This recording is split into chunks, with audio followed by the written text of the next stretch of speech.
You've been playing Fallout 4 for 9 years and you're tired of the same old stuff and you want some good mods?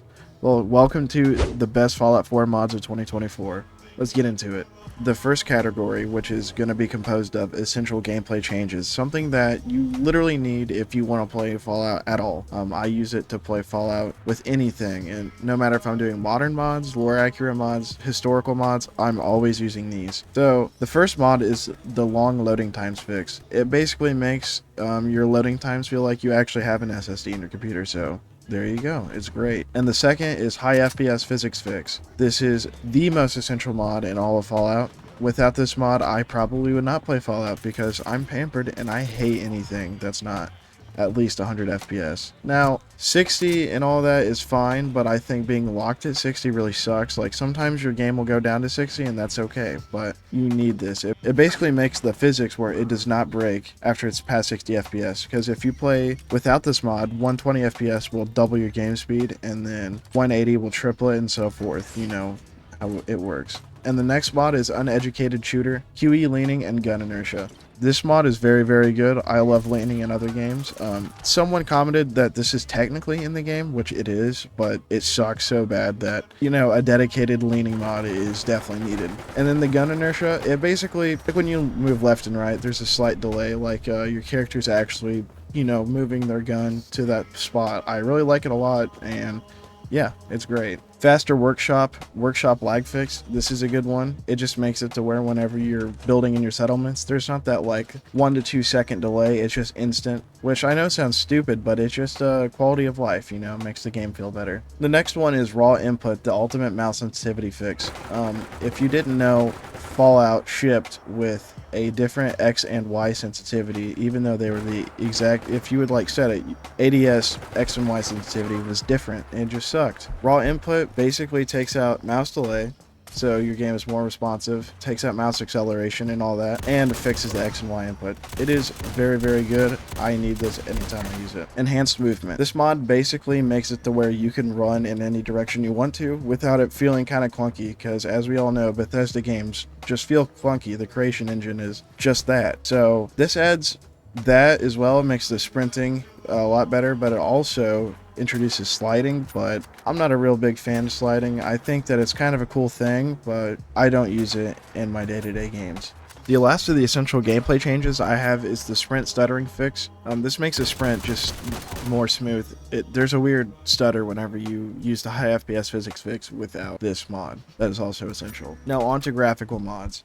First, you're going to need an ENB. Right now I'm using the Reactor ENB. It is great. It makes everything pop. It's more vivid. It doesn't look as realistic. It kind of looks like fantastical, I guess, which is not really, I don't know the right word to use for it, but it is definitely great. The next mod for the graphical ones is Vivid Fallout All-in-One. This basically retextures all world textures in Fallout, from rocks to freezers to vents to everything is in here, and they did such a great job with this mod.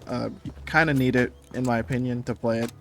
The performance doesn't tank that bad for me. It actually runs pretty good, but I am running a 4070 Ti, so take that with what you will. To complement that, I also use Vivid Waters, a water overhaul for Fallout 4. It is not the best water overhaul mod.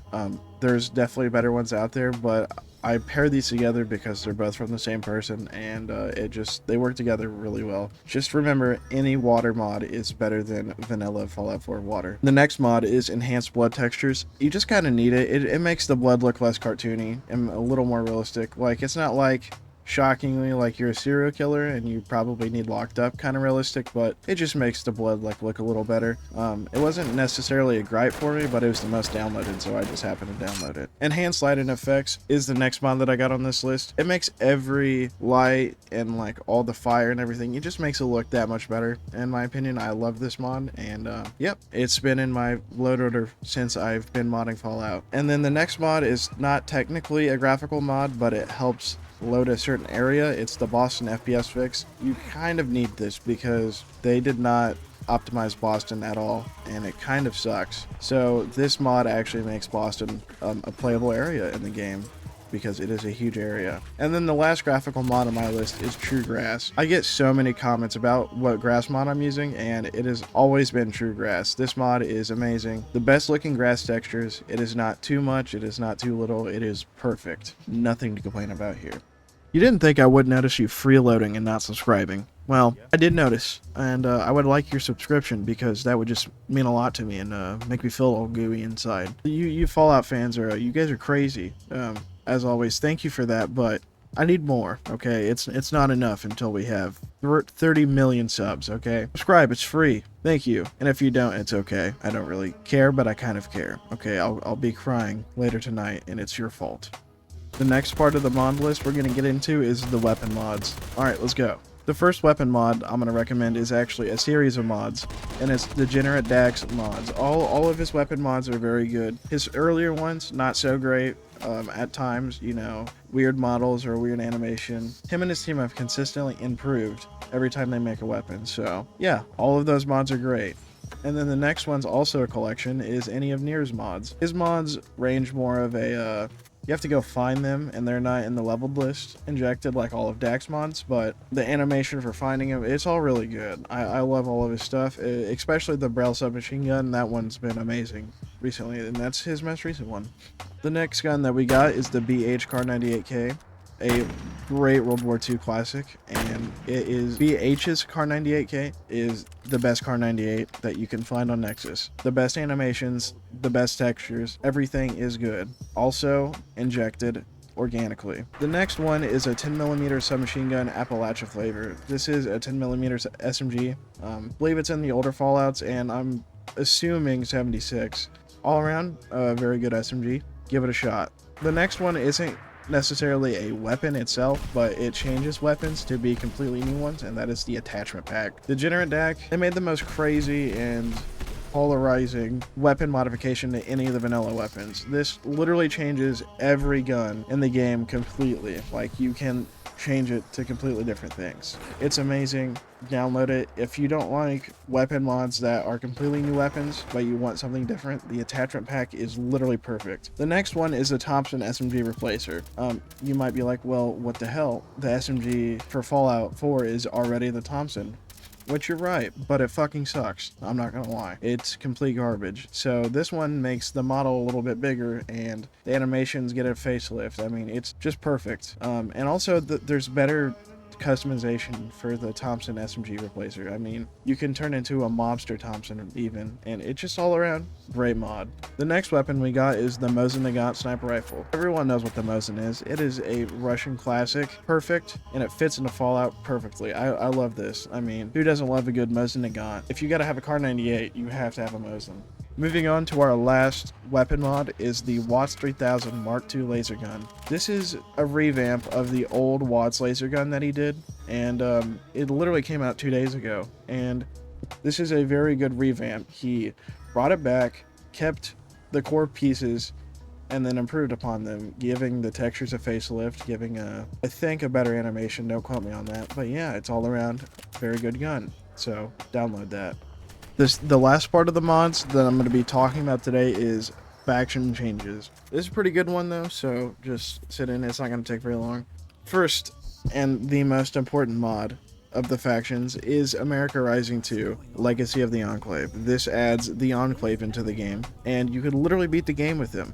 It is crazy. You find them in the government facility that is right next to Vault 111. You can either choose to kill them and in the quest line right there, or you can get them out of their cryopods that they're in. All around, a very, very good mod. I've played about the first 3 hours of the mod, and yeah, the locations are unique. They take you to new locations. They're great. It's kind of difficult, so be kind of leveled for it. But yeah, great mod. And then last but not least is all of Warsaw 2135's improved faction mods. He takes every faction in the game, including the Diamond City Guards and the Good Neighbor Guards, and he just like fleshes them out. They go on patrols, they will fight each other, they actually interact like factions should in a game where there's such a small world but so many factions. Oddly, you don't see very many fighting over it. All around very good set of mods. It is something that I found, and earlier, I'll show it right now, I ran up on Gunners and one of the new Raider factions he added,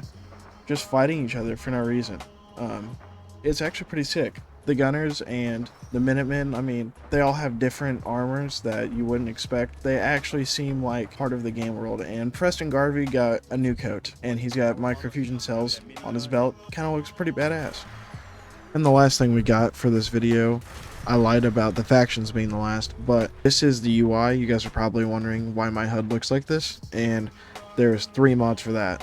So the first mod, and the coolest one in my opinion, is nameplates floating health bars. This mod, you could actually see how much health an enemy has without having to specifically look at them, which makes it so much easier for me. I know it kind of makes it look like more, you know, like MMO, like shitty multiplayer RPG, but honestly, this is useful for me. I've always liked health bars. And then for the HUD itself, I used the Fallout New Vegas, a fall UI HUD layout. So this takes fall UI, and then you put this with the other mod, and the template will already be there for you to select in the mod config menu. And yeah, it's the old stuff. And to tie this all together to make it look and feel even more like the old Fallouts, you need to get Motto Fonto, classic Fallout 3 and New Vegas fonts. This is a font replacer that makes it look like the old Fallout 3 and New Vegas fonts. As soon as I saw this, I needed to get it. This is something, even if I'm not using the HUD, I still keep this on. There we go. That's the end of the video. Thank you for listening. And without further ado, guys, you enjoy the rest of your day, stay safe, and as always, enjoy gaming.